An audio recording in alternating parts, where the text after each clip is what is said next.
اللہ وبرکاتہ۔ محترم ناظرین، یہ آج کا ہمارا 40واں دینی لائیو سوال جواب ہے، اور آج کے اس پروگرام کے اندر ہماری زندگی میں روزمرہ جو مسائل پیش آتے ہیں ان کے تعلق سے عوام کے جو کچھ سوال جواب ہیں ان کو حل کریں گے۔ اس دعا کے ساتھ میں شروع کرتے ہیں کہ اللہ تبارک و تعالیٰ کہنے سننے سے زیادہ عمل کی توفیق نصیب فرمائے۔ اللہ تبارک و تعالیٰ صحیح کہنے اور سچ کہنے کی توفیق نصیب فرمائے۔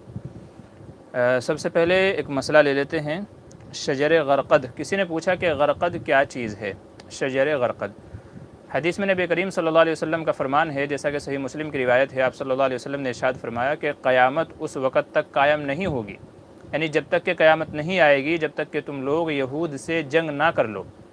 یہود سے تمہاری جنگ ہوگی اور مسلمان یہودیوں کو ماریں گے، ان کو قتل کریں گے، یہاں تک کہ اگر کوئی یہودی کسی پیڑ کے یا دیوار کے پیچھے چھپے گا تو وہ دیوار یا پیڑ یوں کہے گا کہ اے مسلمان، اے عبداللہ، اللہ کے بندے، یہ یہودی میرے پیچھے چھپا ہوا ہے، آؤ اور آ کر کے اس کو قتل کر دو۔ مگر غرقد ایک ایسا درخت ہے، غرقد ایک ایسا درخت ہے کہ وہ چپ رہے گا اور وہ اس کے بارے میں نہیں بتائے گا۔ نبی کریم صلی اللہ علیہ وسلم نے ارشاد فرمایا کیونکہ وہ یہود کا درخت ہے، وہ درخت غرقد جس کا نام بتایا گیا تو وہ یہود کا درخت ہے، تو اس لیے وہ ان کے بارے میں خبر نہیں دے گا، وہ گونگا بن جائے گا۔ تو غرقد یہ کون سا درخت ہے؟ بعض لوگ یہ پوچھ رہے ہیں۔ تو اس کے تعلق سے سمجھ لیجئے کہ آج کل یہودیوں نے جب اس کے تعلق سے سنا تو انہوں نے باقاعدہ اس کی پلاننگ شروع کر دی، اور آج سے نہیں تقریباً پچھلے 50 سالوں سے اسرائیل کے اندر اس درخت کو لگانے کی باقاعدہ مہم چلائی گئی ہے، اور دنیا کے اکثر ممالک میں اس کو لگانے کی مہم چلائی جا رہی ہے، اور جگہ جگہ یہ درخت لگائے جا رہے ہیں، جس کو انگلش میں لیزیم بھی کہا جاتا ہے، اور ایسے ہی باکس تھورن یا باکس تھورن بھی اس کا نام بتایا جاتا ہے انگلش میں۔ تو باکس تھورن یا لیزیم، یہ اس درخت کو انگلش میں کہتے ہیں، شجر غرقد بھی اس کو کہا جاتا ہے، یہودیوں کا پاسباں یعنی یہودیوں کی حفاظت کرنے والا بھی اس کا ایک نام ہے۔ اسی طریقے سے گونگا درخت بھی اس کو کہا جاتا ہے، اور عام زبان میں اس کو برگد بھی کہا جاتا ہے، برگد کا درخت۔ جیسا کہ بہت سارے لوگوں نے یہ تحقیق نقل کی ہے کہ ہمارے ہندوستان کے اندر بھی راجستھان میں اس درخت کو لگانے کی مہم چلائی گئی ہے، اور پورے ہندوستان میں تقریباً 4 کروڑ درخت لگانے کی مہم ہے، اور باقاعدہ اسرائیل کی طرف سے پیشکش کی گئی ہے کہ آپ یہ درخت لگائیں، اور اس کے اوپر ہم آپ کو جو بھی اس کا خرچہ آئے گا، محنتانہ آئے گا، وہ خرچ ہم آپ کو دیں گے، اور اس کے بہت سارے فائدے بتا کر کے اس کو لگانے پر آمادہ کیا جاتا ہے۔ حالانکہ اس کے پیچھے پس منظر یہ ہے کہ یہودی لوگوں نے جب یہ حدیث پڑھی کہ یہ درخت ایسا ہے جو یہودیوں کو بچائے گا، تو انہوں نے باقاعدہ اس کی شجر کاری اور اس کو لگانے کی مہم شروع کر دی ہے۔ تو اس کے پیچھے ان کا مطمح نظر یہ ہے کہ یہ درخت ہم کو بچائے گا۔ تعجب کی بات یہ ہے کہ ہم کو اتنا قرآن و حدیث پہ یقین نہیں ہے کہ جتنا یہودیوں کو ہے۔ یہودیوں کو پتہ ہے کہ حضور اکرم صلی اللہ علیہ وسلم سچے نبی ہیں، آخری نبی ہیں، اور آپ نے جو فرمایا وہ ہو کر کے رہے گا۔ تو ایک زمانہ ایسا آئے گا کہ جیسا کہ حدیث میں فرمایا گیا کہ مسلمان یہودیوں کو ماریں گے، تو اگر کوئی ان کو بچائے گا تو یہ درخت بچائے گا۔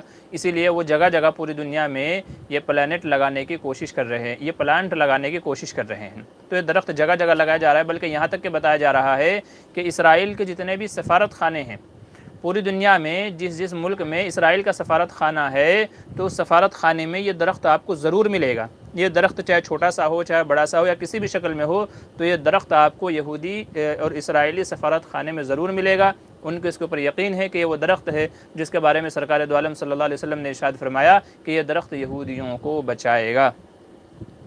جی، اگر آپ کو یاد ہو کہ جس کو اس وقت ہم جنت البقیع کہتے ہیں، مدینہ منورہ کے اندر جو قبرستان ہے جنت البقیع، تو اس کو پہلے بقیع الغرقد اس کا نام تھا۔ اس کی وجہ یہی تھی کہ چونکہ یہ جو غرقد ہے یہ بہت ساری تعداد میں یہ درخت وہاں پر موجود تھے۔ یہ ایک کانٹے دار جھاڑی ہے، کانٹے دار درخت ہے، جھاڑی جسے ہم کہتے ہیں، جھاڑدار درخت ہے یہ۔ اور جیسا کہ اس کی نشانیوں میں لکھا ہے کہ اس کے اوپر جو ہے نارنگی رنگ کے یعنی اورنج کلر کے پھول بھی آتے ہیں، اور چھوٹی چھوٹی اس کے اوپر پھل بھی آتے ہیں، جس کو چیری کہتے ہیں۔ چیری کی طرح کے چھوٹے چھوٹے اس کے اوپر پھل بھی آتے ہیں، اور اس پھل کی خصوصیت یہ ہے کہ یہ پتھریلے علاقے میں بھی پیدا ہو جاتا ہے، اور یہ ریتیلے علاقے میں بھی یہ پیدا ہو جاتا ہے۔ تو اس کو جہاں چاہے لگا دو، یہ وہیں پیدا ہو جاتا ہے، وہیں پر اگنا شروع ہو جاتا ہے، وہیں پر یہ جڑ پکڑ لیتا ہے۔ تو یہودی اس کو جگہ جگہ لگا رہے ہیں دنیا بھر میں، اور اس کے بہت سارے فائدے بتائے جا رہے ہیں، اور فائدے بتا کر کے اس کو جگہ جگہ لگانے کی کوششیں کی جا رہی ہیں، تاکہ جب وہ وقت آئے جب مسلمانوں اور یہودیوں کے درمیان فیصلہ کن جنگ ہو، تاکہ وہ اس کے پیچھے پناہ لے سکیں۔ چنانچہ لیزیم شوی، اس کی کئی سارے قسمیں ہیں، جس میں سے ایک قسم بتائی گئی لیزیم شوی، SHWII، تو لیزیم شوی یہ وہ مین درخت ہے کہ جو ان کے کام آئے گا، جسے گونگا درخت بھی کہا جاتا ہے اور یہودیوں کا پاسباں درخت بھی کہا جاتا ہے۔ تو بہرحال پہلے جنت البقیع کے اندر بھی بہت سارے جھاڑ تھے، مگر نبی کریم صلی اللہ علیہ وسلم نے سب کو وہاں سے ہٹوایا، سب کو اکھڑوا دیا، سب کو اکھڑوا کے پھینکوا دیا، اور اب جنت البقیع میں کوئی بھی یہ درخت نہیں ہے، بلکہ شاید پورے مدینہ میں آپ کو کہیں نہ ملے یہ۔ جی، لیکن یہودی جو ہے جگہ جگہ اس کو لگا رہے ہیں، اور باقاعدہ ان کی سازشیں چل رہی ہیں، اور اپنے پاسبان اور محافظ کی حیثیت سے سوچنے کی بات یہ ہے کہ ان کو اتنا یقین ہے کہ جیسے سرکار نے فرما دیا ویسا ہوگا، ایک وقت آئے گا، ایک ہم مسلمان ہیں کہ جنہیں قرآن و حدیث پہ بھروسہ نہیں ہے۔ تو بہرحال یہ وہ غرقد ہے جسے کہا جاتا ہے لیزیم یا باکس تھورن، اس کا نام بھی ہے، شجر غرقد بھی اس کو کہا جاتا ہے، یہود کا درخت بھی کہا جاتا ہے، گونگا درخت بھی کہا جاتا ہے۔ تو یہ وہ درخت ہے جس کے بارے میں نبی کریم صلی اللہ علیہ وسلم نے 1400 سال پہلے فرمایا تھا، اور یہودی باقاعدہ اس کے اوپر عمل درآمد ہیں، اس کے مطابق عمل کر رہے ہیں، اور دنیا میں جگہ جگہ اس کو لگانے کا، انہوں نے اس پلانٹ کو لگانے کی اپنی مہم اور کوششیں چالو کر دی ہیں، جگہ جگہ اس درخت کو لگایا جا رہا ہے۔ ٹھیک ہے، تو یہ تھا شجر غرقد کے بارے میں، ایک بھائی نے سوال کیا تھا، پوچھا تھا، تو اس لیے اس کے تعلق سے بتا دیا گیا ہے۔ چلیے اب آگے جو ہمارے بھائیوں کے دوسرے سوالات ہیں ان کی طرف چلتے ہیں۔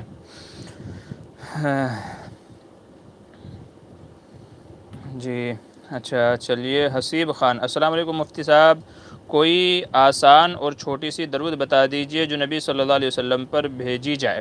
جی صلی اللہ علیہ وسلم، بس اتنا کہہ دینا بھی کافی ہے، صلی اللہ علیہ وسلم اتنا کہہ دینا بھی کافی ہے۔ اگر آپ صرف اتنا بھی پڑھتے رہیں گے، صلی اللہ علیہ وسلم، صلی اللہ علیہ وسلم، صلی اللہ علیہ وسلم، تو یہ بھی مختصر کا مختصر درود ہے، اور اس کا بھی وہی فائدہ ہوگا جو آپ اللہم صلی علی محمد وعلی آل محمد یا اور دوسرے درود پڑھتے ہیں۔ تو اگر آپ چھوٹے سے چھوٹا ہیں تو سب سے چھوٹا تو یہی ہے کہ صلی اللہ علیہ وسلم، بس اسی کو پڑھتے رہیں، اسی کا ورد کرتے رہیں۔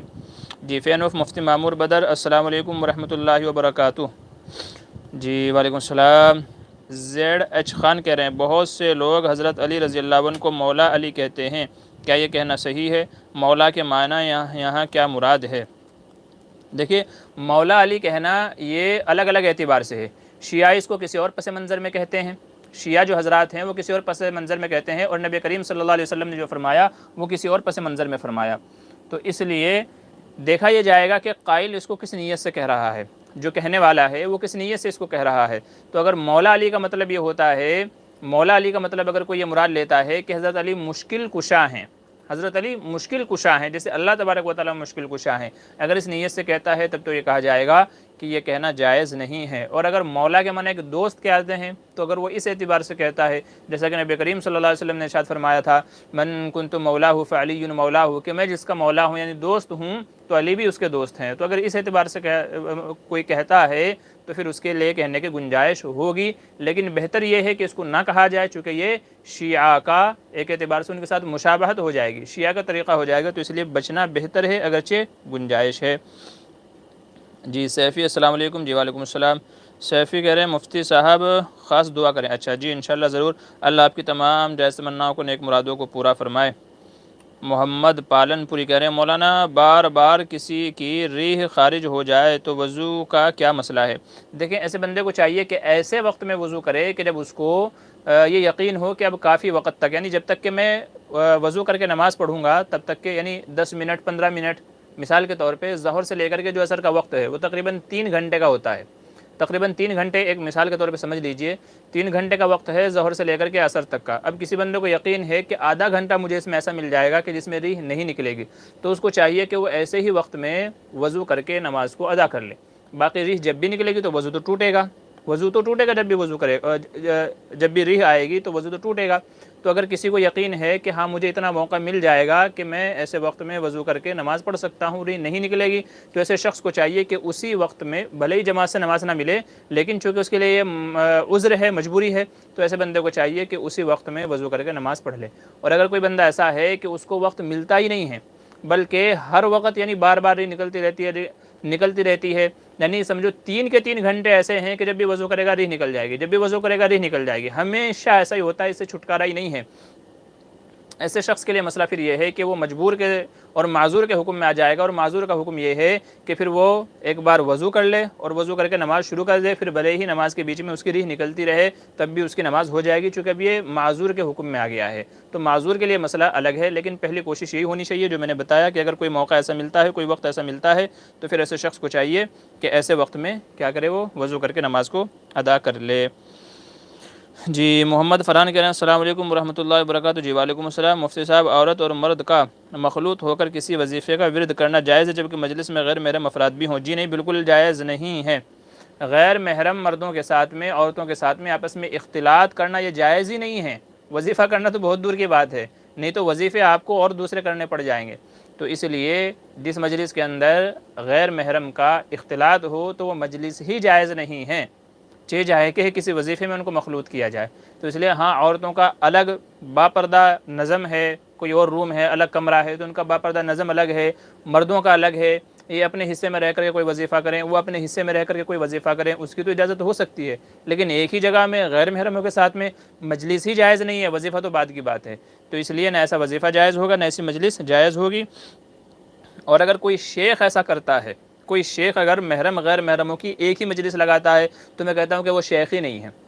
اس شیخ کو اپنی اصلاح کی ضرورت ہے، اس شیخ کو اپنی اصلاح کی ضرورت ہے۔ جس شیخ کو حلال و حرام کا پتہ نہیں ہے کہ مرد و عورت کا مخلوط اجتماع منع ہے، حرام ہے، تو جس شیخ کو یہی پتہ نہیں ہے تو وہ شیخ خود لائق اصلاح ہے۔ تو اس لیے ایسے شیخوں سے بچیں، ایسے پیروں سے بچیں، کیونکہ وہ آپ کی دنیا و آخرت دونوں برباد کر رہے ہیں۔ تو اس لیے ایسی مجلس جائز نہیں ہے۔ خالد انصاری کہہ رہے ہیں السلام علیکم مفتی صاحب۔ جی وعلیکم السلام۔ میں سورہ سجدہ ڈیلی رات میں پڑھتا ہوں، اس میں ایک مقام پر سجدہ ہے، تو کیا مجھے روز پڑھتے وقت سجدہ کرنا پڑے گا؟ جی نہیں، دیکھیں نماز سے باہر اگر سجدہ تلاوت پڑھتے ہیں، کوئی آیت پڑھتے ہیں تو وہ آپ جب چاہے کر سکتے ہیں۔ آپ صبح فجر کی نماز میں ادا کر لیں، ظہر میں ادا کر لیں، عصر میں ادا کر لیں، آپ کبھی بھی ادا کر سکتے ہیں۔ عین جب آپ پڑھ رہے ہیں اسی وقت ضروری نہیں ہے، بلکہ نماز کے باہر اگر آپ نے سجدے والی آیت پڑھی ہے تو آپ اپنے حساب سے کبھی بھی اس کو ادا کر سکتے ہیں، جب چاہیں، جب آپ کو فرصت ہو۔ جی محمد شعیب کہہ رہے ہیں عمر میں برکت کی دعا کرنا چاہیے یا درازگی کی؟ عمر میں برکت کی دعا کرنا چاہیے، عمر میں برکت کی دعا کرنا چاہیے، لمبی عمر سے کوئی فائدہ نہیں ہے۔ عمر دراز کی دعا نہ دے ظالم، زندگی کس کو راس آئی ہے، زندگی کس کو راس آئی ہے۔ تو اس لیے عمر میں برکت کی دعا مانگیں تو انشاءاللہ برکت ہوگی، بھلے ہی تھوڑا وقت ہو لیکن وہ بھی عافیت کے ساتھ گزرے گا، سکون کے ساتھ گزرے گا۔ عمر لمبی ہے لیکن پریشانیوں سے، مشکلوں سے، مصیبتوں سے بھری ہوئی ہے، تو اسی لمبی عمر کا آپ کیا کریں گے؟ عمر تھوڑی ہے لیکن عافیت کے ساتھ میں ہے، اس لیے ہم کو یہ کہا گیا اللہم انی اسألک العفو والعافیہ فی الدنیا والآخرہ۔ یہ نبی کریم صلی اللہ علیہ وسلم دعا مانگے تھے کہ اللہ دنیا میں بھی عافیت چاہتا ہوں، آخرت میں بھی عافیت چاہتا ہوں۔ تو عافیت والی زندگی مانگیں، برکت والی زندگی مانگیں۔ جی محمد کلیم خان السلام علیکم۔ وعلیکم السلام۔ کیا گھر میں جمعے کی نماز پڑھ سکتے ہیں؟ جہاں پر جمعے کے شرائط پائے جاتے ہوں، جہاں پر جمعے کے شرائط پائے جاتے ہوں وہاں پر مسجد میں جانا مشکل ہو، جیسا کہ آج کل کے لاک ڈاؤن کے حالات ہیں، تو ایسی جگہوں پر 3 مقتدی ہوں اور چوتھا امام ہو، جہاں جمعے کے شرائط پائے جاتے ہوں اور مسجد میں جانے پر منائیگی ہو، ٹھیک ہے، تو ایسی جگہوں پر 3 مقتدی ہوں اور چوتھا امام ہو تو یہ لوگ باجماعت جمعے کی نماز پڑھ سکتے ہیں۔ لیکن جہاں پہ جمعے کی شرائط ہی نہیں پائی جاتی، جیسے چھوٹے گاؤں دیہات ہیں، تو پھر وہاں جمعے کی نماز نہیں ہوگی۔ اچھا آگے چلیے، کیا کہہ رہے ہیں ذہین میر السلام علیکم۔ بھائی بہت سارے سوال کرنے والے آ گئے، یہ کلیم بھائی بھی بہت سوال کرتے ہیں اور ذہین میر بھی بہت سوال کرتے ہیں، تو آپ دونوں سے گزارش ہے ذرا رک کے سوال کیجیے گا، دوسرے حضرات کو بھی ٹھیک ہے موقع دیجیے گا، ایسا نہیں کہ بس آپ ہی لگے رہیں اور دوسرے حضرات محروم رہ جائیں۔ اچھا عبد الوہاب پٹیل مفتی صاحب، تبلیغ جماعت میں جانا صحیح ہے کہ نہیں؟ دیکھیں تبلیغ جماعت میں جانا اس وقت جو مروجہ دعوت و تبلیغ ہے، چلا 4 مہینہ 3 دن، یہ سب جو ہے یہ ایک مباح عمل ہے۔ یہ کیا ہے؟ ایک مباح عمل ہے۔ مباح کا مطلب یہ ہے جائز ہے، کوئی جانا چاہے تو جا سکتا ہے، نہ جانا چاہے تو اس کے اوپر کوئی گناہ کی بات نہیں ہے، ٹھیک ہے، اس کے اوپر جانا ضروری نہیں ہے، لازم نہیں ہے، کوئی اپنی خوشی سے جائے۔ جماعت کے اندر نکل کر کے جو فائدے ہیں وہ فائدے سمجھ کر کے اپنی اصلاح کے لیے، نماز صحیح کرنے کے لیے، قرآن صحیح کرنے کے لیے اگر کوئی جانا چاہے تو جا سکتا ہے۔ ہر ایک کے لیے جانا لازم و ضروری نہیں ہے اور کسی کو اس سلسلے میں مجبور کرنا بھی درست نہیں ہے۔ تو کوئی جائے تو بھی صحیح ہے، نہ جائے تو بھی صحیح ہے، اس کی مرضی کی بات ہے۔ اچھا آگے چلیے، کیا کہہ رہے ہیں ذہین میر، کیا کہہ رہے ہیں مفتی صاحب نماز، کیا کہہ رہے ہیں مفتی صاحب نماز میں اگر وضو ٹوٹ جائے تو کیا کریں؟ بھائی اگر وضو ٹوٹ جائے نماز میں تو بنا کسی سے بات چیت کریں. ایک تو بنا کا مسئلہ ہے. بنا کا مسئلہ یہ ہے کہ اگر وضو ٹوٹ گیا ہے تو چپ چاپ سے آئے, وضو کرے اور واپس آ کر کے جماعت میں شامل ہو جائے. جتنی رکعتیں چھوٹی تھی اس کی, جتنی رکعتیں چھوٹی تھی ان کو ادا کر لے. ایک طریقہ تو یہ ہے جس کو بنا کہتے ہیں. اور دوسرا طریقہ یہ ہے کہ اثر نو نماز پڑھے گا. اثر نو نماز پڑھے گا. بہتر یہی ہے کہ آج کل کے حالات کے اعتبار سے چونکہ لوگ بنا کے جو مسائل ہیں ان کو صحیح طریقے سے جانتے نہیں ہیں, تو اس لیے مشورہ یہ دیا جاتا ہے کہ ایسے حضرات پھر یہی کریں, وضو کر کے آئیں اور امام صاحب کے ساتھ میں اگر 2 رکعت ملی ہیں اور 2 رکعت چھوٹی ہیں تو پوری 2 رکعت مکمل کریں, یعنی بقیہ رکعتیں مکمل کی جائیں. بہتر یہی ہے. اچھا, محمد کلیم خان کہہ رہے ہیں جنازے کی نماز میں کچھ لوگ آسمان کی طرف دیکھتے ہیں. آسمان کی طرف دیکھنا درست نہیں ہے, نظریں نیچی کرنی چاہیے. آسمان کی طرف کیا دیکھ رہے ہیں؟ کوئی اوپر سے کوئی لڈو تھوڑا ہی اتریں گے, تو اس لیے آسمان کی طرف نظر نماز میں تو درست نہیں ہے. ٹھیک ہے, نماز کے بعد آپ وہ کرنی ہے, پھر چاہے آپ آسمان میں دیکھیں چاہے زمین میں دیکھیں کہیں بھی دیکھیں, لیکن نماز کی حالت میں آسمان کی طرف نظریں اٹھانا درست نہیں ہے. ذہین میر کیا کہہ رہے ہیں قرآن میں کتنے حروف ہیں؟ یہ آپ کسی جنرل جو ہے نالج کی کتاب میں پڑھ لیجئے. محمد کلیم خان کہہ رہے ہیں کیا غسل جنابت کے لیے دعا پڑھنا ضروری ہے؟ نہیں, دعا پڑھنا ضروری نہیں ہے. غسل جنابت میں اصل نیت کا ہونا ہے کہ آدمی پاک ہونے کی نیت کرے, بس نیت کر لی ہے تو کافی ہے. ٹھیک ہے, اس سلسلے میں جو دعائیں ہیں تو ان دعاؤں کا پڑھنا لازم و ضروری نہیں ہے کہ اگر دعا نہیں پڑھیں گے تو غسل نہیں ہوگا, ایسا نہیں ہے. ٹھیک ہے. اچھا آگے چلیے. غلام محمد کہہ رہے ہیں اگر کسی مسجد میں امام فکس نہیں ہے, جماعت ہو چکی ہے, مغرب عشاء فجر کی فرض نماز میں قرات آہستہ کرے گا یا زور سے؟ جی دیکھیے, فجر ظہر عصر یعنی جماعتیں جو ہوں گی, جماعت سے جو بھی نمازیں ہوں گی تو جن نمازوں میں زور سے قرات ہوتی ہے تو ان میں زور سے قرات کریں گے, اور جن میں آہستہ قرات ہوتی ہے تو ان میں آہستہ قرات کریں گے. یہ جماعت کی بات ہو رہی ہے. اور اگر آدمی اپنی انفرادی نماز پڑھ رہا ہے تو انفرادی نمازوں میں پھر آہستہ ہی قرات کرے گا, چاہے پھر وہ مغرب ہو, عشاء ہو, اور چاہے فجر ہو. ٹھیک ہے, تو انفرادی اگر پڑھ رہا ہے تو آہستہ قرات کرے گا, جماعت سے ہو رہی ہے تو پھر جن میں زور سے ہے تو زور سے, اور جن میں آہستہ ہے ان میں آہستہ سے قرات کرے گا. آگے چلیے. کچھ دینی وظائف. السلام علیکم, میں مولوی محمد معتصم باللہ قاسمی سرور پوری مقیم ورنگل حیدرآباد. مفتی صاحب یہ جو پیلیا ہوتا ہے بیماری, اس میں ہاتھ پاؤں پیلے ہو جاتے ہیں, اس کے لیے کون سی دعائیں پڑھیں؟ کچھ لوگ پیلیا جھاڑتے ہیں. جی ہمارے گاؤں میں بھی تھے, بلکہ ہیں ابھی بھی جو ہے ایک صاحب ہیں جو پیلیا جھاڑتے ہیں, اور ان کا جھاڑا ہوا وہ لگتا بھی ہے. ان کو کچھ ایسے وظیفے, کچھ منتر, کچھ آیتیں, مطلب کوئی چیز ان کو پتہ ہے کہ وہ پڑھ کے جب وہ جھاڑتے ہیں, جس میں سرسوں کا تیل لے کر کے ایک تانبے پیتل کی ایک تھالی میں سرسوں کا تیل لے کر کے اور ایک جھاڑ لے کر کے ایسے پھراتے ہیں, دعائیں پڑھتے رہتے ہیں, تو ان سے فائدہ بھی ہو جاتا ہے. تو بہرحال وہ منتر ہیں ان کے, تو اگر اس طریقے سے کوئی جھاڑتا ہے اور فائدہ ہوتا ہے تو جھڑوانے کی بھی اجازت ہے. اور جو دعائیں کی جو آپ بات کر رہے ہیں, تو دعا فی الحال تو میرے ذہن میں نہیں ہے. اس کی مخصوص جو دعا ہے پیلا جھاڑنے کی, وہ انشاءاللہ میں بعد میں دیکھ کر کے مستقل اس کے اوپر ایک ویڈیو بنا دوں گا آج کل میں, آپ مجھے بعد میں یاد دلا دیجیے گا. ذہین میر کہہ رہے ہیں مفتی صاحب آپ کو میں یاد ہے, ہاں بھولے نہیں ہیں مجھے. اچھا ہاں بھائی, کیسے بھولیں گے آپ, سوال اتنے ہی پوچھتے ہیں تو بھولنے کا کوئی سوال ہی نہیں ہے. اچھا محمد شعیب کہہ رہے ہیں مفتی صاحب قاری بننے کا کوئی آن لائن کورس ہے کیا؟ بھائی میرے علم میں تو نہیں ہے. اگر کسی صاحب نے شروع کیا ہو یا کسی مدرسے والوں نے آن لائن جو ہے قاری بننے کا کوئی کورس شروع کیا ہو تو وہ آپ ان سے پوچھ لیجیے گا جو بڑے بڑے مدارس ہیں, یا ہو سکتا ہے کسی نے شروع کیا ہو. میرے علم میں تو فی الحال نہیں ہے. ذہین میر کہہ رہے ہیں جماعت میں جانا فرض یا واجب یا سنت؟ میں پہلے جواب دے چکا ہوں کہ مباح عمل ہے, جائز ہے, کوئی جائے تو ٹھیک ہے, فرض واجب کچھ نہیں ہے. ایم ڈی زریش کہہ رہے ہیں میرے گاؤں میں ایک مسجد تھی, میرے گاؤں سے 1 کلومیٹر دور سے 15-20 آدمی جمعے کی نماز پڑھنے کے لیے آتے تھے, لیکن اب ان لوگوں نے اپنی مسجد میں ہی جمعے کی نماز ادا کرنا, کیا ان لوگوں کے لیے نماز ہوگی؟ دیکھیے جہاں پر جمعے کی شرائط نہیں پائی جاتی تو وہاں پر جمعے کی نماز نہیں ہوگی. میں پھر سے کہہ رہا ہوں, جہاں پر جمعے کی شرائط نہیں پائی جاتی تو وہاں پر جمعے کی نماز پڑھنا جائز نہیں ہے.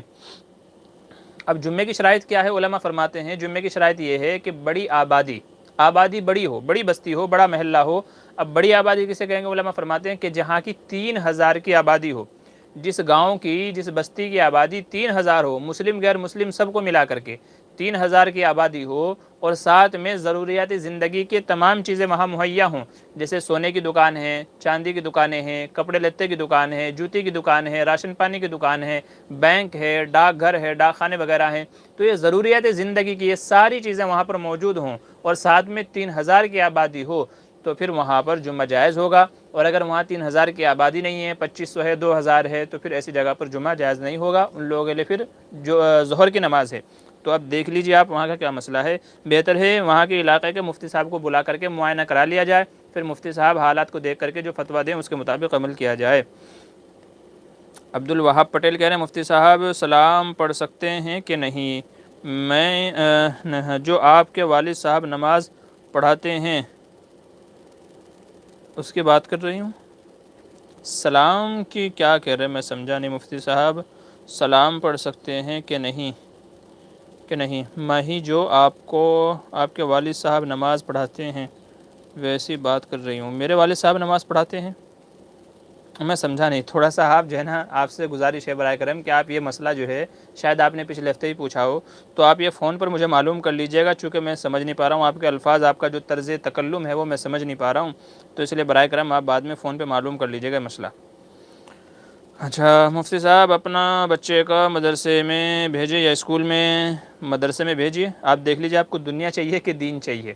اگر بہتر ہے کہ اگر وہ مدرسہ بھی جائے اور اسکول بھی جائے تو اور بہتر ہے، لیکن جہاں پر یہ بات ہے کہ مدرسہ بھیجیں یا اسکول بھیجیں تو پھر میرا مشورہ ہے اس کو مدرسے بھیجیں، چونکہ دین پہلے ضروری ہے، دنیا تو جیسے کیسے کٹ جائے گی لیکن دین ضروری ہے۔ اگر دین نہیں ملا تو بچہ بھی روئے گا اور آپ بھی روئیں گے اور حسرت و افسوس کریں گے قیامت میں، تو اس لیے بہتر ہے کہ پہلے دین سکھائیں۔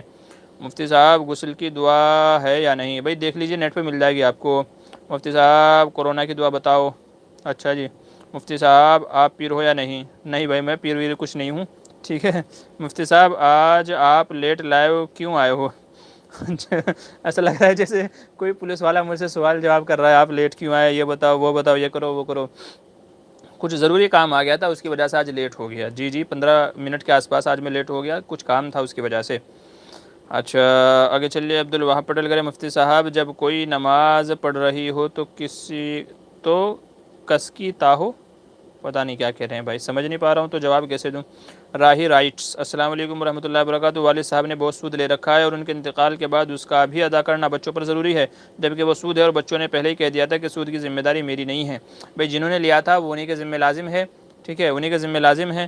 ہاں والد صاحب نے جو قرضہ لیا تھا تو وہ قرضہ تو ان کے ترکے سے ادا کیا جائے گا، جو قرضہ ہے وہ ان کے ترکے سے ادا کیا جائے گا، بھلے ہی ان کا پورا ترکہ پورا کا پورا میراث قرضے میں ادا ہو جائے۔ باقی جو رہی سود کی بات ہے تو سود ادا کرنا بچوں کی ذمہ داری نہیں ہے، ٹھیک ہے۔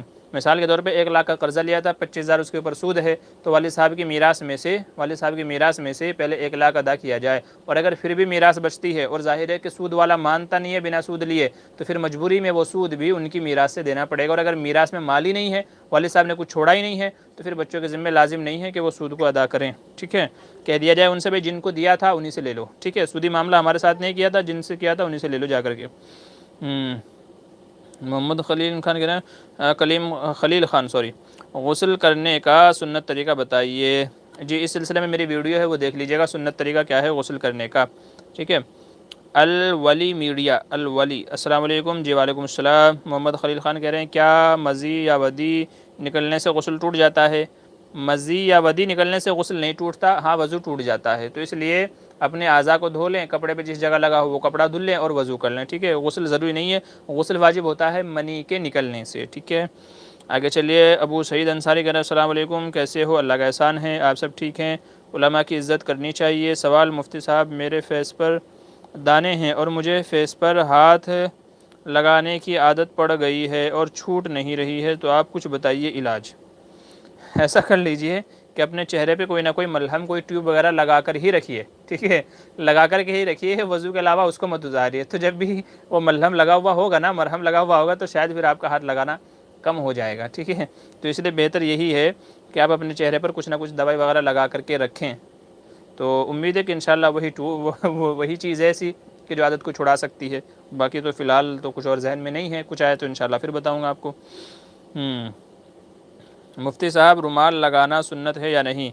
کیسے لگانا چاہیے رومال؟ کہاں لگانا چاہتے ہیں وہ تو بتا دیجئے، سر پہ لگانا ہے، کندھوں پہ لگانا ہے، کہاں رومال لگانا چاہتے ہیں؟ بھئی جو بھی سوال کرنے والے ہیں برائے کرم سوال مکمل کیجئے گا، سوال تشنا نہیں رہنا چاہیے، آپ ادھورا سوال کرتے ہیں تو جواب کیسے دیں گے؟ تو سوال مکمل ہونا چاہیے۔ ابھی اس بھائی نے زیادہ ادھورا سوال کیا، رومال لگانا، کہاں لگانا چاہتے ہیں رومال؟ سر پہ لگانا ہے، کندھوں پہ ڈالنا ہے، ہاتھوں میں لینا ہے، کہاں لگانا ہے، کیا ہے؟ تو مکمل سوال کر لیا کیجئے۔ مدثر 7 السلام علیکم جی وعلیکم السلام ورحمۃ اللہ۔ مفتی صاحب کیا ہوا روک کر رکھے تو وضو باقی رہتا ہے؟ دیکھیں جب تک کہ ہوا نہیں نکلی ہے تب تک کو تو وضو باقی رہے گا، جب تک کہ ہوا نہیں نکلی ہے۔ وہ الگ بات ہے کہ آدمی زور لگا کے روک کر کے رکھتا ہے کہ نماز پوری کر لوں پھر اس کے بعد ہوا چھوڑوں گا، تو اگرچہ جب تک ہوا نہیں نکلی ہے وضو باقی رہے گا، اس دوران آپ نے جو نماز پڑھی ہے وہ نماز بھی ہو جائے گی، لیکن بہتر ہے کہ ایسے روک کر کے نماز وغیرہ نہیں پڑھنی چاہیے، ہوا روک کر کے نماز وغیرہ نہیں پڑھنی چاہیے، کیونکہ وجہ یہ ہے کہ پھر آپ کا دھیان بجائے اللہ کے وہ ہوا روکنے پر رہے گا، کیونکہ ذرا بھی آپ نے غفلت برتی تو وہ ہوا نکل جائے گی، تو اس لیے بہتر یہ ہے ہوا آ رہی ہے ٹھیک ہے آنے دیں، جا کر کے وضو کر لیں اور پھر اطمینان سے نماز پڑھیں۔ حدیث میں فرمایا گیا کہ نماز میں اطمینان سے جو ہے اطمینان رکھا کرو، نماز کو اطمینان سے پڑھا کرو، بلکہ بعض حدیث میں فرمایا گیا کہ سب سے بدترین چوری کرنے والا وہ شخص ہے جو نماز میں سے چوری کر لے۔ صحابہ نے پوچھا کہ یا رسول اللہ صلی اللہ علیہ وسلم نماز میں سے کیسے چوری کر لے گا؟ فرمایا کہ رکوع سجدہ اچھے طریقے سے ادا نہیں کرتا تو یہ نماز میں سے چوری کرنا ہے۔ ظاہر ہے کہ جس نے پریشر میں ہوا روکی ہوئی ہے تو اس کا ذہن بھی ہوا کی طرف ہوتا ہے، خشوع خضوع اس کو حاصل نہیں ہوتا، تو اس لیے ہوا نہ روکے، بہتر ہے کہ ہوا کو جانے دیں اور بعد میں وضو کر کے آگے پھر میں اطمینان سے نماز پڑھیں، تو اطمینان سے نماز پڑھیں گے انشاءاللہ وہ زیادہ قابل قبول ہوگی۔ محمد پالن پوری کہہ رہے ہیں مولانا ریح خارج کے مسئلے میں یہاں کے مولانا کہتے ہیں کہ 10 منٹ کے بعد وضو ٹوٹ جائے تو وضو پھر سے کرے اور اگر اس سے پہلے ٹوٹ جائے تو چلے گا، ایسا نہیں ہے۔ دیکھیں ہوا جتنی بھی بار نکلے گی اتنی ہی بار وضو ٹوٹے گا، اس میں 10 منٹ 5 منٹ کا کوئی مسئلہ نہیں ہے۔ ہاں کوئی مجبور ہے معذور ہے تو اس کا مسئلہ الگ ہے، جیسا کہ میں نے شروع میں عرض کیا ٹھیک ہے، تو اگر کسی کو بیماری ہے، کسی کو عذر ہے کہ ہوا رکتی ہی نہیں ہے چھوٹتی رہتی ہے تو جو معذور ہے اس کا مسئلہ الگ ہے، لیکن ایسا نہیں ہے کہ 10 منٹ تک جتنے چاہے ہوا چھوڑتے رہو اس سے وضو نہیں ٹوٹے گا، ایسا نہیں ہے ٹھیک ہے، تو جتنی بار وہ جو ہے ریح نکلے گی ہوا نکلے گی اتنی ہی بار وضو ٹوٹے گا، ہاں معذور کا مسئلہ الگ ہے۔ اچھا قاری سید مدثر السلام علیکم ورحمۃ اللہ وبرکاتہ جی وعلیکم السلام۔ مفتی صاحب گھر میں عورتوں کو لے کر نماز پڑھنا کیسا ہے؟ جی گھر میں عورتوں کو لے کر کے نماز کو ادا کر سکتے ہیں، کوئی مسئلہ نہیں ہے، بہتر ہے اگر جماعت سے نماز پڑھی جائے، لیکن اس کی عادت نہیں بنانی چاہیے کہ مسجد میں تو جماعت کی اجازت ہے، یعنی مسجد میں نماز پڑھ سکتے ہیں لیکن پھر بھی گھروں میں نماز پڑھی جائے۔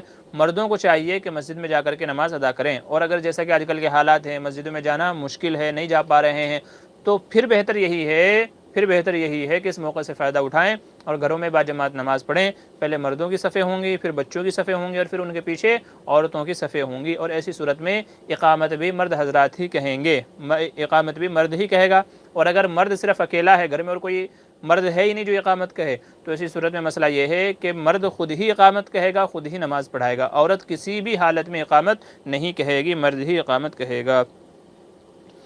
جی الولی میڈیا کہہ رہے ہیں ہمارے یہاں راجستھان میں گاؤں قصبات میں جمعہ ادا کر لیتے ہیں جبکہ آپ کی بیان کردہ شرائط کے مطابق مکمل نہیں ہوتی تو کیا ظہر الگ سے ادا کرنی پڑے گی؟ جی ہاں ظہر الگ سے ادا کرنی پڑے گی، چونکہ جہاں شرائط نہیں پائے جاتے وہاں جن لوگوں نے جمعہ پڑھ لیا ہے تو ان کا جمعہ ادا ہی نہیں ہوا، بلکہ علماء یہ فرماتے ہیں کہ جنہوں نے کئی سال تک اسی طریقے سے جمعے کی نماز ادا کی ہے تو ان کی جمعے کی نماز ادا نہیں ہوئی، ان کے ذمہ لازم ہے کہ وہ اس کے بدلے میں ظہر کی نماز قضا کریں گے۔ تو جو اس طرح کے گاؤں ہیں قصبات ہیں جہاں بھی جمعے کی شرائط نہیں پائی جاتی تو وہاں جمعہ نہیں ہوگا۔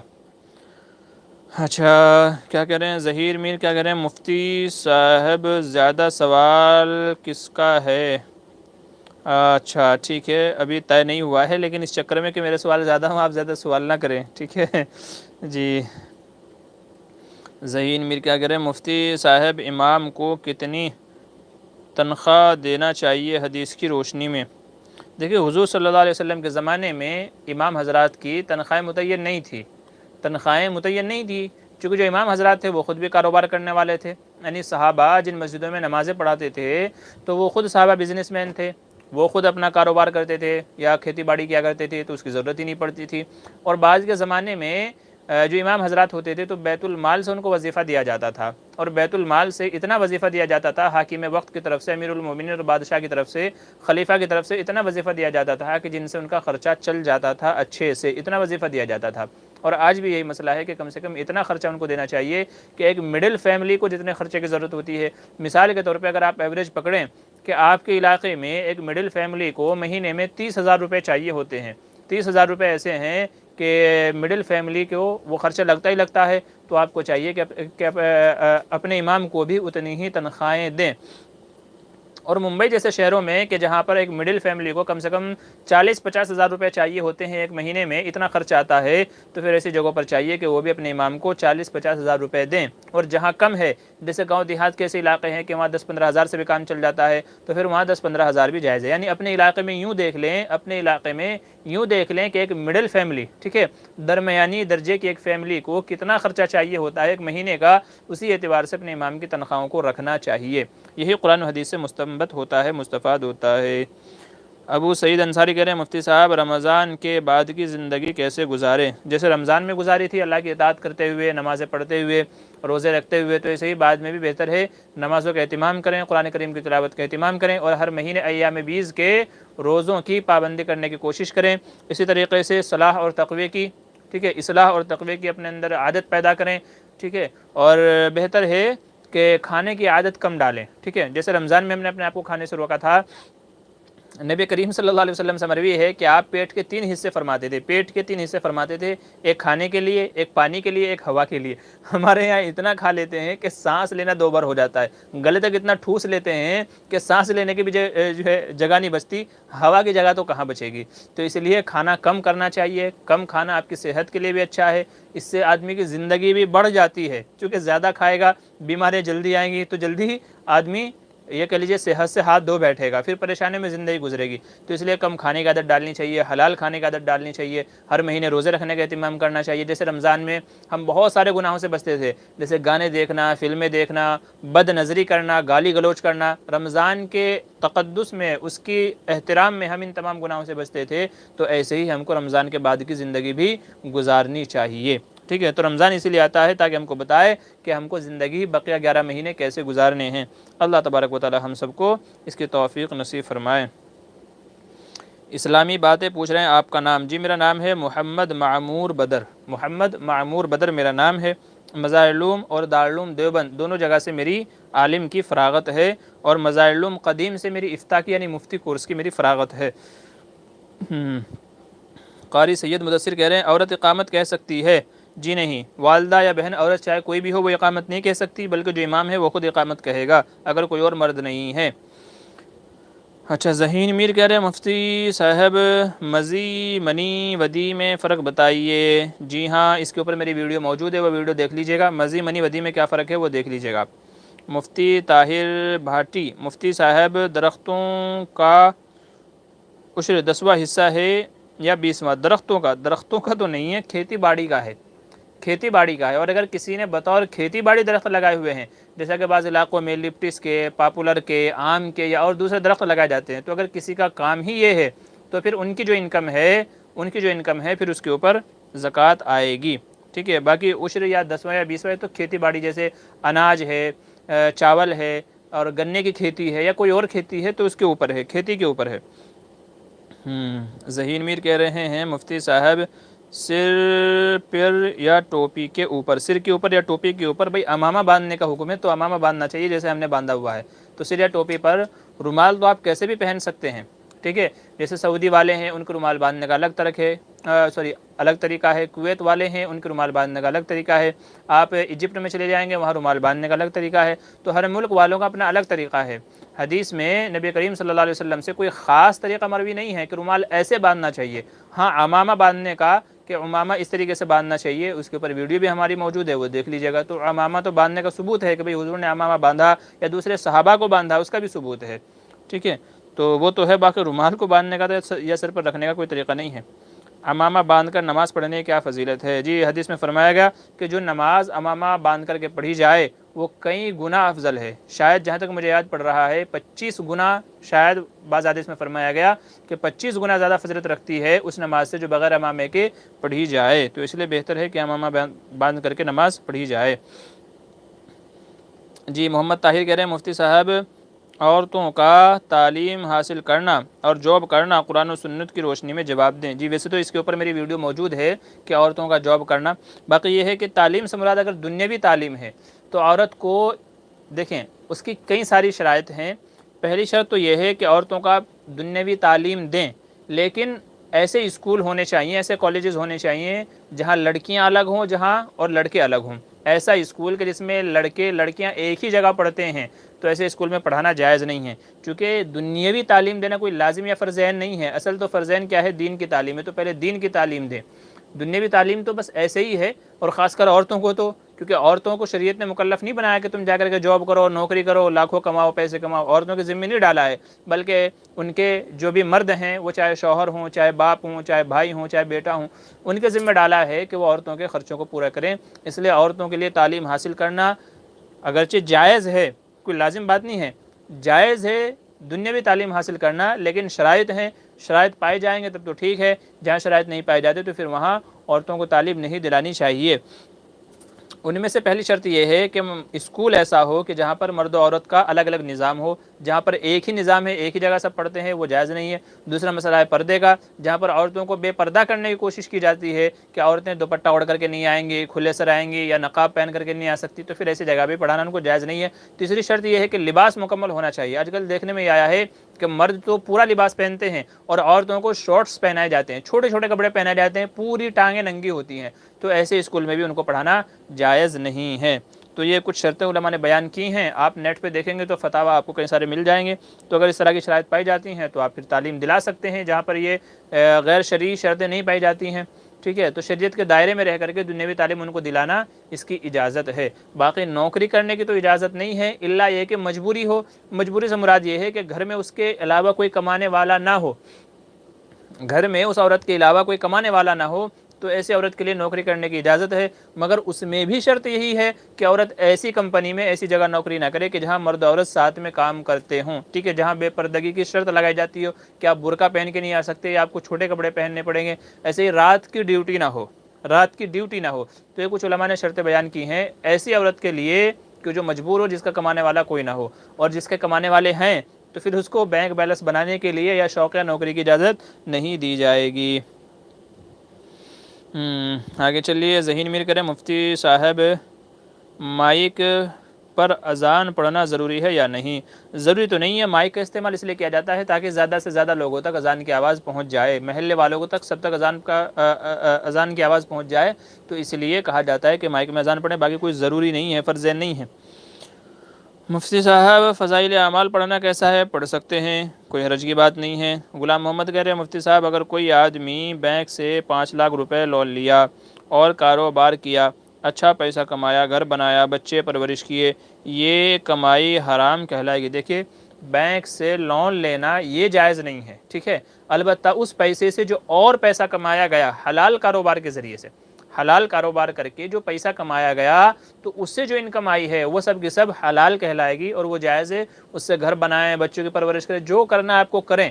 تو اس حرام سے، حلال کاروبار کے ذریعے سے جو منافع کمایا گیا، جو پیسے کمائے گئے، وہ حلال ہے۔ البتہ یہ جو آپ نے حرام جو طریقہ کیا تھا، البتہ اس کا گناہ آپ کو ملے گا۔ تو دونوں مسئلے الگ ہیں، یہ الگ ہے، وہ الگ ہے۔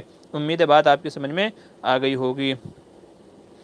ذہین میر کہہ رہے ہیں مفتی صاحب، کس کو پیشاب نکلنے کی بیماری ہو، وضو ٹوٹتا ہو یا نہیں، تھوڑا تھوڑا پیشاب کی بیماری ہو، بھئی اس کا بھی یہی مسئلہ ہے، ٹھیک ہے، جس کو پیشاب کے قطرے آنے کی بیماری ہے اس کا بھی یہ مسئلہ ہے کہ جب اس کو قطرے نہ آتے ہوں، اس کو چاہیے ایسے وقت میں وضو کر کے نماز پڑھے، اور اگر آتے ہی رہتے ہیں، آتے ہی رہتے ہیں، آتے ہی رہتے ہیں، رکتے ہی نہیں ہیں کسی بھی ٹائم، پھر وہ معذور اور مجبور کے حکم میں ہوگا۔ اس کے لیے مسئلہ یہی ہے کہ پھر وضو کرے اور نماز پڑھ لے، بھلے ہی نماز کے بیچ میں پیشاب کے قطرے کیوں نہ آتے رہتے ہوں، پھر وہ مجبور کے حکم میں آ جائے گا، پھر ایسے ہی اس کی نماز ہو جائے گی۔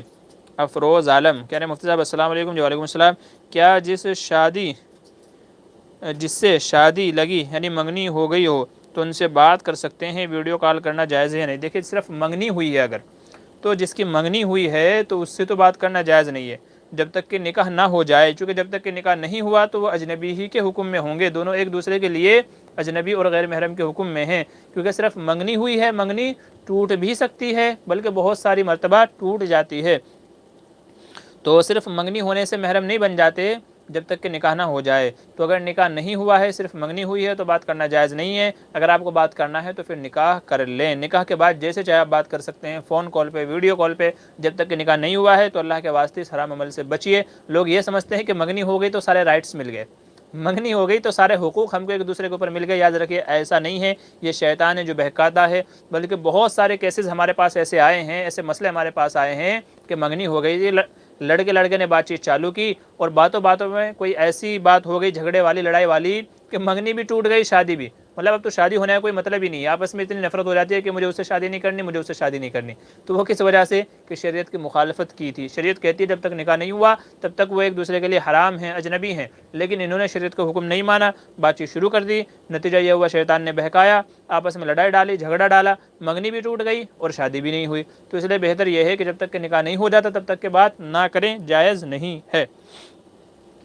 ذہین میر بھائی، ذہین میر آپ اپنے سوال کو روک دیجیے گا، ٹھیک ہے؟ یہ میں آپ کا ایک سوال اس کا جواب دے رہا ہوں، اس کے بعد آپ کے سوالوں کا جواب میں ابھی نہیں دوں گا فی الحال، چونکہ دوسرے حضرات کے بھی سوال ہیں، آپ کے بہت سوال آ رہے ہیں، آج اول نمبر آپ ہی ہیں، ٹھیک ہے؟ میں نے آپ کو اول نمبر دے دیا، ٹھیک ہے؟ اب آپ اور دوسرے سوال نہ کریں۔ مفتی صاحب، میاں بیوی میں اگر جھگڑا کے لیے کوئی تعویذ بتاؤ۔ جھگڑے کے لیے جھگڑا روکنا ہے کہ کروانا ہے؟ کروانے والا تو ہمارے پاس کوئی نہیں ہے، اور اگر جھگڑا روکنا ہے میاں بیوی میں تو یہ عمل کرتے رہیں دونوں کے دونوں، میاں بیوی یحبونہم کحب اللہ والذین آمنوا اشد حبا للہ، تو یہ قرآن کریم کی آیت ہے، روزانہ 100 دفعہ پڑھنے کا معمول بنا لیجئے، امید ہے انشاءاللہ کہ اس کی برکت سے اللہ تعالیٰ جھگڑوں کو روک دیں گے اور دونوں میں پیار و محبت پیدا فرما دیں گے۔ جی قاری سید مدثر کیا کہہ رہے ہیں؟ جزاک اللہ خیراً کثیر۔ حضرت مفتی صاحب اللہ تعالیٰ آپ کی محبتوں کو شرف قبولیت سے نوازے، آمین، اور آپ کی عمر میں برکت عطا فرمائے۔ جی آمین ثم آمین وإیاکم، یہی تمام دعائیں آپ کے حق میں میری طرف سے اللہ تعالیٰ قبول فرمائے۔ اچھا جی مدثر اور کیا کہہ رہے ہیں؟ مفتی صاحب نماز میں ثنا پڑھنا بھول جائے تو کیا سجدہ سہو کرنا چاہیے؟ جی نہیں، نماز دیکھیں ثنا پڑھنا سنت ہے، اور سنت کے چھوٹنے سے سجدہ سہو واجب نہیں ہوتا، تو اگر ثنا کسی کی چھوٹ جائے بھول سے یا جان کر کے بھی اگر چھوڑ دے تو بھی کوئی مسئلہ نہیں ہوگا، نماز ہو جائے گی، سجدہ سہو کی ضرورت نہیں ہے۔ اچھا مزمل حسن کہہ رہے ہیں مفتی صاحب ہم غیر محرم سے بچتے ہیں لیکن پھر بھی کبھی کبھی نظر پڑ جاتی ہے تو کیا کوئی گناہ ہے؟ دیکھیں اچانک سے جو نظر پڑ جائے اس کے اوپر گناہ نہیں ہے، نبی کریم صلی اللہ علیہ وسلم نے فرمایا اے علی لا تتبعوا النظرۃ بعد نظرۃ، کہ ایک بار جب اچانک سے نگاہ پڑ جائے تو دوبارہ مت دیکھ، کیونکہ پہلی مرتبہ جو دیکھا گیا وہ بھول سے دیکھا گیا وہ تو معاف ہے، لیکن ایک مرتبہ دیکھنے کے بعد میں پھر آدمی دیکھتا ہے کہ یار صحیح سے نہیں دیکھا تھا، اس بار اچھے سے دیکھوں گا سارے نشیب و فراز، تو پھر یہ شیطان کی طرف سے اس کے اوپر آپ کو گناہ ملے گا۔ تو اچانک سے پڑ گئی ہے وہ معاف ہے، لیکن دانستہ دیکھنا، جان بوجھ کر کے دیکھنا تو پھر یہ معاف نہیں ہوگا۔ تو پہلی جو اچانک سے پڑی نظر وہ معاف ہے، پھر اس کے بعد اگر دیکھتا ہے تو وہ معاف نہیں ہوگی۔ محمد خلیل خان کیا کہہ رہے ہیں؟ عشاء کے کم سے کم کتنی رکعتیں پڑھنی چاہیے؟ بھئی نوافل کو تو چھوڑنے کی گنجائش ہے، نوافل کو چھوڑ کر کے بقیہ ساری کی ساری آپ کو چاہے وہ سنتیں ہوں اور چاہے وہ فرائض ہوں وہ سب آپ کو ادا کرنے ہیں۔ مثال کے طور پہ پہلے کی 4 سنتیں غیر مؤکدہ ہیں تو آپ کو پڑھنے کا اہتمام کرنا چاہیے، ٹھیک ہے؟ پڑھنے کا اہتمام کرنا چاہیے۔ 4 فرائض ہیں، پھر 2 سنتیں مؤکدہ ہیں یہ بھی پڑھیں، اور پھر اس کے بعد 3 وطر ہیں واجب ہیں تو یہ بھی پڑھیں، ٹھیک ہے؟ بیچ میں 2 نفل وطر سے پہلے ہیں، 2 نفل وطر کے بعد میں ہیں، تو آپ نفل چھوڑ سکتے ہیں، باقی سنتیں مؤکدہ غیر مؤکدہ اور فرائض اور واجبات ان کو آپ کو پڑھنا ہے۔ تو 17 میں سے 4 نکال دیجئے، باقی بچے 13، تو کم از کم 13 رکعتیں ضرور پڑھنی چاہیے۔ مدثر کہہ رہے ہیں مفتی صاحب آپ روز آن لائن آتے ہیں کیا؟ جی نہیں، آن لائن روزانہ نہیں آتے، بلکہ صرف اتوار کے دن یہ ہمارا پروگرام رہتا ہے، صرف اتوار کے دن یہ پروگرام رہتا ہے سوال جواب کا، ہفتے میں صرف ایک دن۔ اچھا ذہین میر کے سوالوں کو میں چھوڑ رہا ہوں۔ اچھا عثمان شیرو السلام علیکم۔ جی وعلیکم السلام۔ محمد ہارون تیاگی بڑی دیر سے حاضر ہوئے ہیں، السلام علیکم ورحمۃ اللہ۔ جی وعلیکم السلام۔ مفتی صاحب آپ سے دعاؤں کی درخواست ہے، جی اللہ تعالیٰ آپ کی مدد فرمائے، آپ کی رعایت تمناؤں کو پورا فرمائے۔ اچھا محمد خلیل خان کیا کہہ رہے ہیں؟ کن نمازوں کی قضا کرنا ضروری ہے؟ فرائض کی اور واجبات کی، جو فرض نمازیں چھوٹ گئی ظہر عصر مغرب عشاء تو فرائض کی قضا ضروری ہے، اور واجب کی جیسے وطر کی نماز ہے جو واجب ہے تو فرائض کی اور واجبات کی قضا ضروری ہے۔ سنت نمازیں وقت کے اندر اندر ان کی قضا کرنی ہے، وقت نکل گیا ہے تو اب سنتوں کی قضا نہیں ہوگی، جیسے ظہر کی نماز چھوٹی تھی اب عصر کے بعد ادا کر رہے ہیں تو صرف 4 فرض ادا کریں گے، جو سنتیں رہ گئی تھی ان کی قضا نہیں ہوگی۔ بلال احمد رمضانی کہہ رہے ہیں جی حضرت مفتی صاحب اگر کوئی غیر مسلم کسی شکار پر بندوق و تیر وغیرہ چلاتا ہے اور اس کو ذبح مسلمان کرتا ہے تو اس کا کھانا حلال ہوگا یا نہیں؟ دیکھیں اگر مسلمان نے ذبح کیا ہے اور ذبح کے وقت بسم اللہ پڑھ کر کے ذبح کیا ہے تو پھر ایسی صورت میں وہ حلال ہوگا، ایسی صورت میں وہ حلال ہوگا، چونکہ ذبح کے وقت بسم اللہ ضروری ہے، قطع نظر اس سے کہ اس کو گولی کس نے ماری تیر کس نے مارا اس سے کوئی فرق نہیں پڑتا ہے۔ اگر مسلمان نے ذبح کرتے ہوئے اس کو بسم اللہ پڑھتے ہوئے ذبح کیا ہے تو پھر اس کا کھانا کیا ہوگا؟ حلال ہوگا۔ جی ایم ڈی سعد اللہ ڈبلیو لکھا ہے، بھائی ڈبلیو کو میں کیا سمجھوں؟ اچھا ٹھیک ہے۔ محمد خلیل خان کہہ رہے ہیں کن جانوروں کو احرام کی حالت میں بھی مار سکتے ہیں؟ جیسے اس میں احرام کی حالت میں ایک تو شاید چوہا اور کوا اور شاید سانپ بچھو. تو یہ جہاں تک مجھے یاد پڑتا ہے یہ 3-4 جانور ہیں جن کو مارنے کی اجازت دی گئی ہے، چونکہ یہ موذی جانور ہیں. یہ کیا ہے؟ تکلیف دینے جانور ہیں، جیسے سانپ ہے، بچھو ہے، ٹھیک ہے، چوہا وغیرہ ہے یا کوا وغیرہ ہے شاید، تو حدت چیل شاید. تو یہ 3-4 جانور ہیں، صحیح تو مجھے یاد نہیں ہے، لیکن سانپ اور بچھو کا تو ہے، کنفرم ہے کہ ان کو مارنے کی اجازت دی گئی ہے. اچھا، شاہ نواز سکا کہہ رہے ہیں مفتی صاحب ہم نے کیا کریں عشر کی 4 سنت نیت باندھ لی، 3 رکعت ہی پڑھی تھی کہ امام صاحب نے فرض کی نیت باندھ لی، تو ہم نے تیسری رکعت میں ہی سلام پھیرنا پڑا، تو کیا ہماری 2 رکعت ہو گئی یا نماز نہیں ہوئی؟ بھائی اس صورت میں آپ کی نماز نہیں ہوگی، اس صورت میں آپ کی نماز نہیں ہوگی. دیکھیں پہلے آپ مسئلہ مکمل معلوم کر لیا کیجیے گا. اگر آپ کی 3 رکعت ہو چکی تھی تو جلدی سے کوئی چھوٹی سی صورت پڑھ کے 4 رکعت مکمل کر دیتے، اور اتحیات میں صرف اتحیات پڑھ کر کے درود شریف نہ پڑھتے، اتحیات پڑھ کر کے سلام پھیر کر کے جلدی سے نماز میں شامل ہو جاتے، تو آپ کی سنتیں بھی ہو جاتی، آپ کو نماز بھی مل جاتی. کیونکہ امام صاحب جو ہے نیت باندھنے کے بعد میں ثنا پڑھیں گے، پھر سورہ فاتحہ پڑھیں گے، پھر اس کے بعد کوئی سورت پڑھیں گے، تو آپ کو اتنا موقع مل جائے گا کہ آپ مختصر طریقے پر 1 رکعت پڑھ سکتے ہیں. تو بہتر آپ کے لیے یہ تھا، اور آئندہ بھی اس کا خیال رکھیں کہ ایسا کریں کہ اگر کبھی جماعت کھڑی ہو جائے اور آپ کے 1-2 رکعت باقی ہوں تو فٹافٹ جو ہے اپنی رکعتوں کو جلدی جلدی میں چھوٹی چھوٹی صورتیں پڑھ کر کے اپنی ان سنتوں کو مکمل کر لیا کیجیے گا. نہیں تو آپ نے اگر اس طریقے سے بیچ میں سلام پھیر دیا تو وہ آپ کی نماز ہی باطل ہو گئی ہے. تو اس طرح نہیں کرنا چاہیے تھا. ٹھیک ہے، اب جو ہو گیا ہے تو بس ٹھیک ہے، اب کیا کر سکتے ہیں. ہاں کیا کہہ رہے ہیں مفتی صاحب اگر کوئی میرا دوسرے کا ذہین میر کیا کرے مفتی صاحب اگر کوئی مرا دوسروں کو مارنا جائے؟ ارے کیا کیا پوچھتے ہیں یار. کم سے کم میں پھر کہتا ہوں بھائی کہ اللہ کے واسطے ایسی زبان میں لکھ لیا کیجیے کہ جس سے میں سمجھ جاؤں. جب میں صحیح سے سمجھوں گا نہیں تو جواب کیسے دوں گا آپ کو. انگلش کا یہی مسئلہ ہے کہ کون کیا لکھ رہا ہے سمجھ میں نہیں آتا ہے. افروز عالم کا سوال ہے مفتی صاحب آپ پھر کب لائیو آئیں گے؟ ہمیں بہت اچھا لگا. جی اگلے اتوار کو انشاءاللہ. یہ پروگرام ہمارا ہر اتوار کو، ہر سنڈے کو ہوتا ہے. یہ آفٹر عشاء کے بعد ہی ہوتا ہے 9:15 بجے انشاءاللہ. ٹھیک ہے، تو یہ تو انشاءاللہ 1 ہفتے کے بعد ہی پھر دوبارہ موقع ملے گا. توصیف بن مشتاق السلام علیکم مولانا، میرا سوال یہ ہے کہ میں حنفی ہوں لیکن میرے قریب میں جو مسجد ہے وہ شافعی ہے، اس لیے وہاں پر فجر میں دعائے قنوت ہوتی ہے جس میں شافعی حضرات ہاتھ اٹھا کر دعا پڑھتے ہیں. اچھا جی، تو آپ ایسا کریں کہ آپ اتنے وقت تک خاموش کھڑے رہیں. ٹھیک ہے، وہ دعا پڑھتے ہیں تو آپ اتنے وقت تک خاموش رہیں، پھر وہ قنوت پڑھ کر کے جب وہ رکوع میں جائیں تو آپ ان کے ساتھ میں پھر شرکت کر لیا کیجیے گا. ٹھیک ہے، ایسی جگہوں پر ایسا کر لیا کریں، کوئی مسئلہ نہیں ہے. اچھا ایم ایس محمد کہہ رہے ہیں مفتی صاحب استاذ محترم مولانا انعام الحق مظاہر کرونا وائرس میں مبتلا ہے، دعا فرمائیں. جی اللہ تعالیٰ استاذ محترم کو صحت و عافیت والی زندگی نصیب فرمائے. اللہ تعالیٰ ان کا سایہ ہمارے سروں پر دائر قائم فرمائے اور شفاء کاملہ عاجلہ دائمہ مستمرہ نصیب فرمائے. ہر طرح کی روحانی جسمانی ہر طرح کی بیماریوں سے ان کی حفاظت فرمائے. اچھا انعام الحسن کیا کہہ رہے ہیں مفتی صاحب آپ کی نظر میں کوئی کیا کرے مستجاب الدعا ہے کیا کوئی آپ کی نظر میں؟ اچھا جی بھائی، میری نظر میں تو مستجاب الدعا میری والدہ ہیں.